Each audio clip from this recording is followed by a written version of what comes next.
What you hate most in others is usually what you fear in yourself.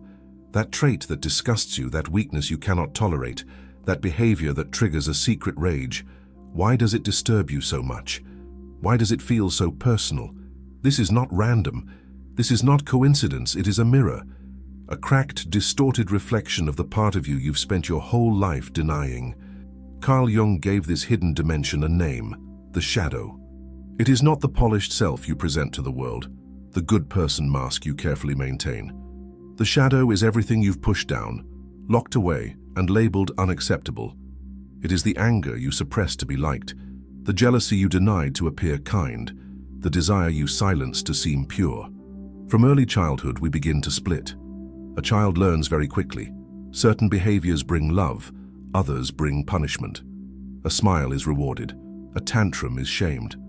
Her curious question is encouraged, a raw expression of fear is silenced. So the child adapts, building a persona, a mask that fits the expectations of parents, teachers, friends, society. But every time you pushed away what was not welcome, you didn't erase it, you buried it. And what is buried does not vanish, it festers, it waits. Think of the friend who always preaches patience, yet erupts in sudden rage when crossed. Think of the moral leader who condemns desire, yet falls into scandal behind closed doors. Think of the parent who insists on self-control, but drinks to numb their own pain. These are not slips. They are eruptions of the shadow, the parts of the self that could no longer be suffocated. And here lies the trap of the perfect persona. The more spotless the mask, the more dangerous the eruption when it cracks. Because the shadow does not weaken with denial. It grows. It feeds on repression. Every time you silence it, you add another layer of pressure.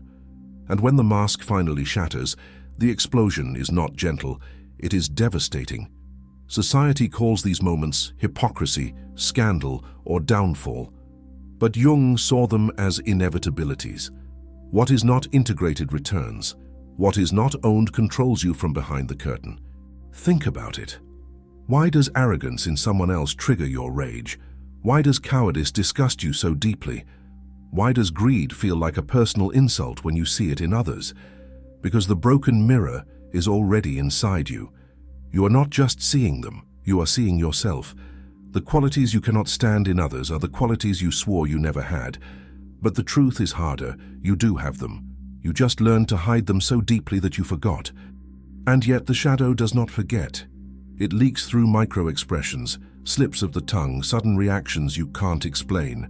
It shows up in your dreams, in your fantasies, in your secret thoughts when no one is watching. It shows up when you lose control, when exhaustion breaks the mask, when life forces you into a corner and the truth spills out. The shadow is the mirror you cannot escape, and the cracks are spreading. So ask yourself again, what do you despise most in others? Because that very thing might be the key to the prison you didn't know you built.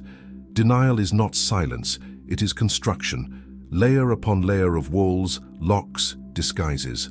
A lifetime of building a fortress against your own truth.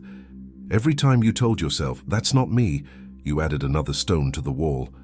Every time you swallowed your anger to keep the peace, every time you forced a smile when you wanted to scream, every time you pretended to forgive while still bleeding inside, you weren't erasing the emotion. You were burying it alive.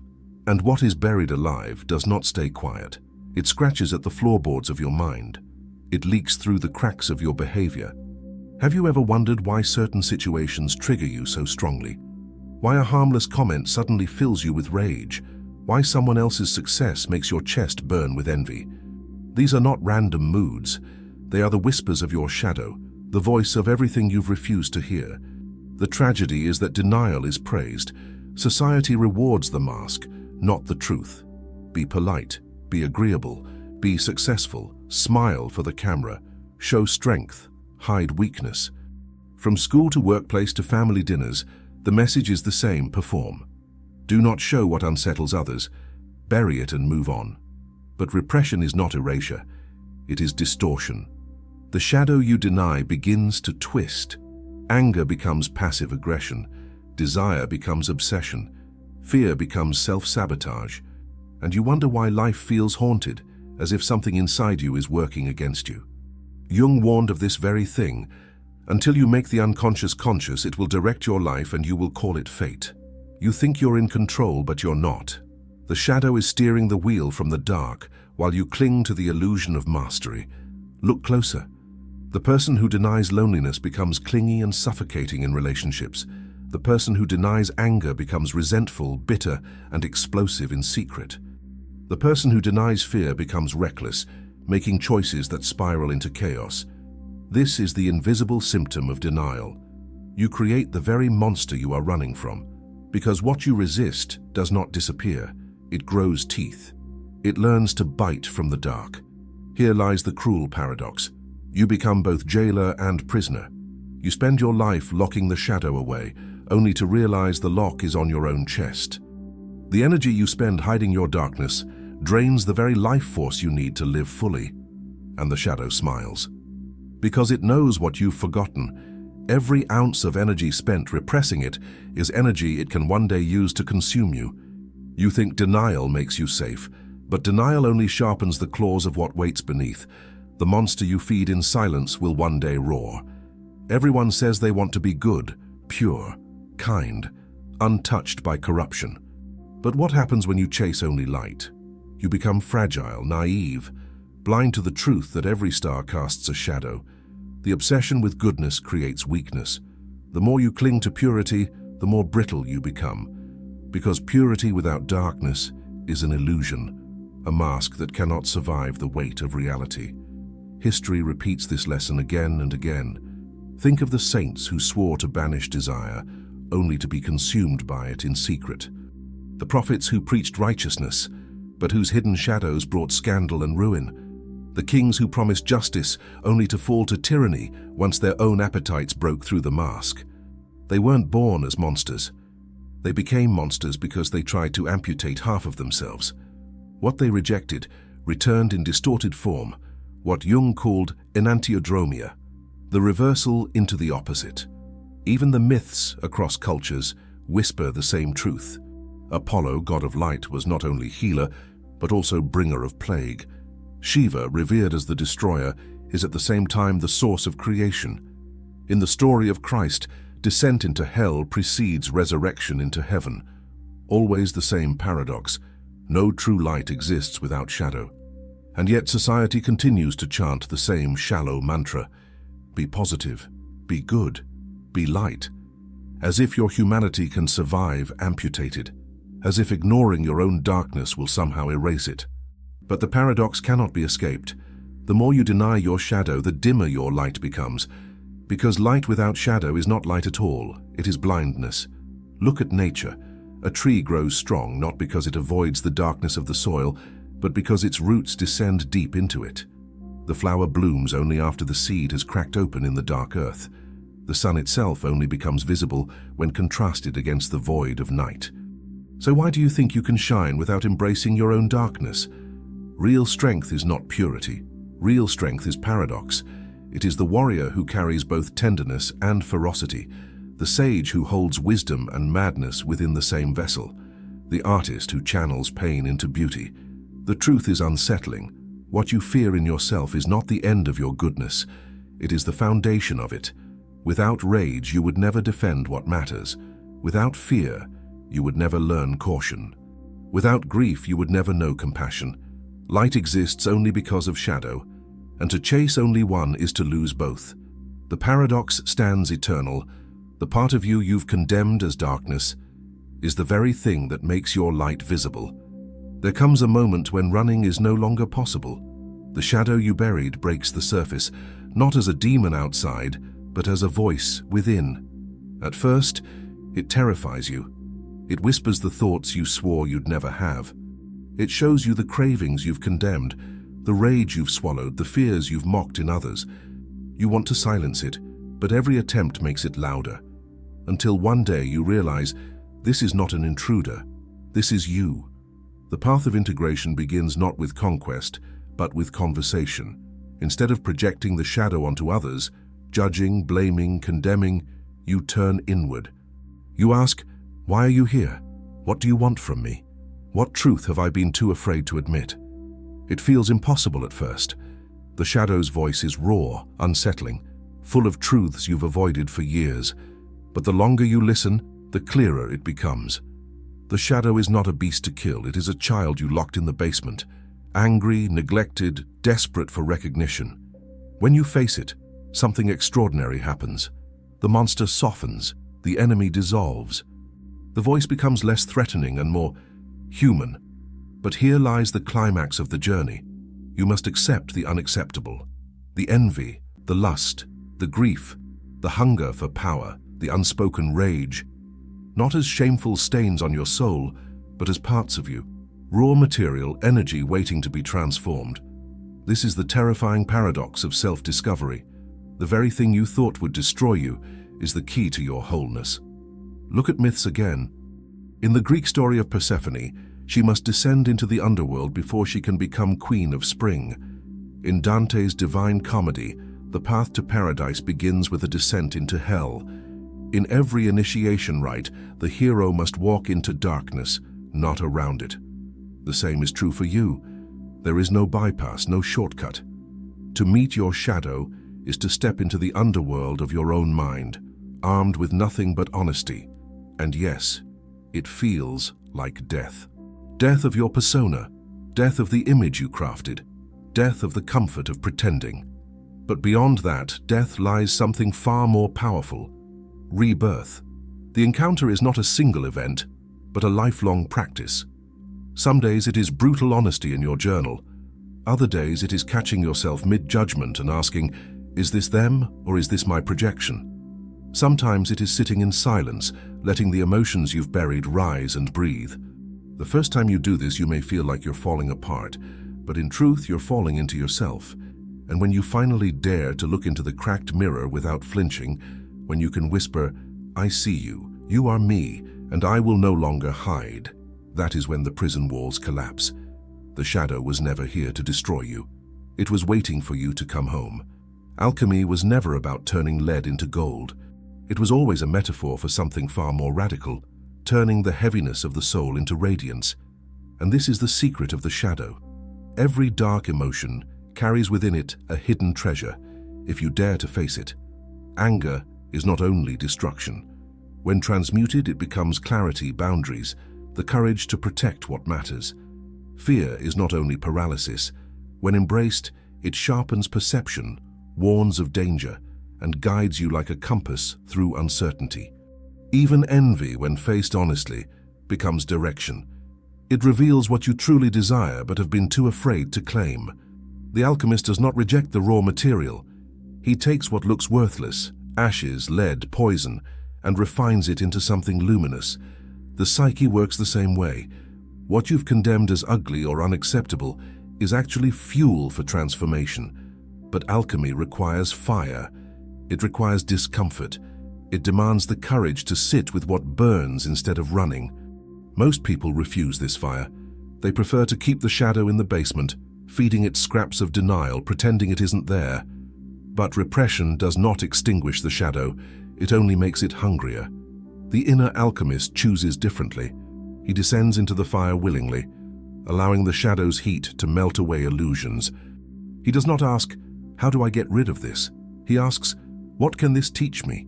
What energy is hidden here that I have not yet claimed? Look at history's great transformations. Marcus Aurelius transmuted grief and burden into stoic wisdom that guided an empire. Nelson Mandela transformed anger and injustice into resilience and forgiveness, creating a path for his nation. Even artists embody alchemy. Frida Kahlo turned her pain into paintings that still cut through hearts across the world. This is the shadow's secret. Your wounds are not your weakness. They are your material for greatness. But here lies the second micro-hook. What is the price of wholeness? It is not comfort. It is not the applause of others. It is the willingness to burn away the image of who you thought you were, to let go of the safety of denial, and to step into the unknown self that waits beneath. The cost is high. You may lose people who only loved your mask. You may lose the certainty of the old identity. You may even lose the illusion of innocence, but in return you gain power that cannot be faked. Not dominance over others, but sovereignty over yourself. not purity, but wholeness. This is the great alchemical paradox. The gold was never outside. It was always buried in the ashes of what you rejected. The shadow was never your enemy. It was your unclaimed inheritance. What happens after the descent? After you face the shadow, after the fire of inner alchemy burns away the illusions, the hero returns. But he is not the same. Before, he lived divided, light against dark, mask against truth. He clung to an image of purity, terrified of what lay beneath. Now he carries both, not as a war but as a balance. He no longer represses, he no longer hides. He knows the shadow will always walk with him, and that is no longer a curse, it is a source of power. This is the difference between repression and conscious control. Repression is fear.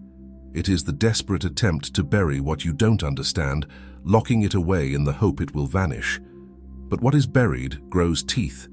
Control, on the other hand, is awareness. It is the steady hand on the reins that says, I see you, I know you, and I choose how you move through me. The integrated self is not flawless.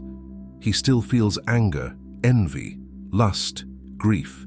But those forces no longer ambush him in the dark. They no longer sabotage his life from below. Instead, they stand in the open, acknowledged and transformed. Anger becomes the voice that says, this boundary cannot be crossed. Fear becomes the whisper that warns, this path is not safe. Grief becomes the well from which compassion flows. Even ambition, once repressed, becomes the engine that drives creation rather than corruption. This is the true meaning of heroism. Not the absence of weakness, but the courage to carry weakness without being consumed. Not the denial of shadow, but the integration of shadow into a larger whole. Think of the myths. Odysseus did not return from war the same man. His cunning, his scars, his long suffering were part of his wisdom. Buddha did not awaken by rejecting suffering, but by walking through it and seeing its root. Christ did not rise by avoiding death, but by descending fully into it. Every hero's journey ends the same, not with perfection but with transformation. The one who returns is never spotless, but whole. And here lies the meta-revelation. You were never only light. You were never meant to be. The wholeness you sought was never about becoming perfect. It was about becoming real. The hero returns, no longer running from his shadow, but walking beside it. And in this union, he carries something unshakable, the knowledge that he cannot be broken by what he once feared. The shadow is not gone. It never will be. But now it serves. And the integrated self can finally whisper, I am not just what I show, I am also what I hide. And in embracing both, I am finally free.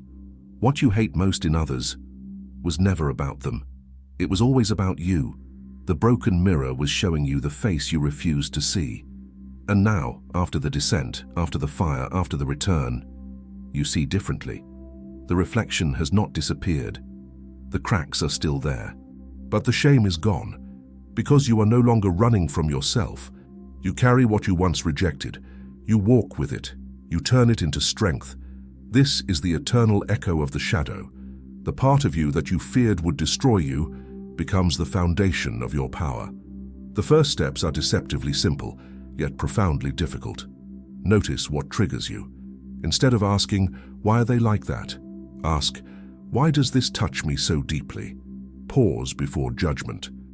Observe the emotion rising like smoke from a hidden fire. Write it down. Speak it aloud. Sit with it in silence. Give the shadow a voice, and it will answer. The work is not glamorous.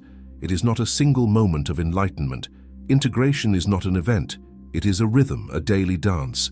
You will meet your shadow again and again. Some days it will be a whisper, other days it will roar. But now you will know what to do. You will not run. And with time, something extraordinary happens. The things that once felt like enemies, the envy, the fear, the grief, become allies. They sharpen your vision, deepen your compassion, fuel your strength. You begin to realize that what you thought made you broken was actually what made you whole. This is why Jung insisted, one does not become enlightened by imagining figures of light, but by making the darkness conscious. Because light without shadow is blindness, But when the two are held together, vision is born. And so the echo returns to the beginning. The part of you that you reject is the source of your true power. If these words resonated, if you feel the stir of recognition in your own shadow, then join us here. Subscribe, not for entertainment, but for remembrance, for the truths long forgotten, for the wisdom buried in the dark. Because what you hide is not your enemy. It is your path, and the mirror was never broken. It was waiting for you to see.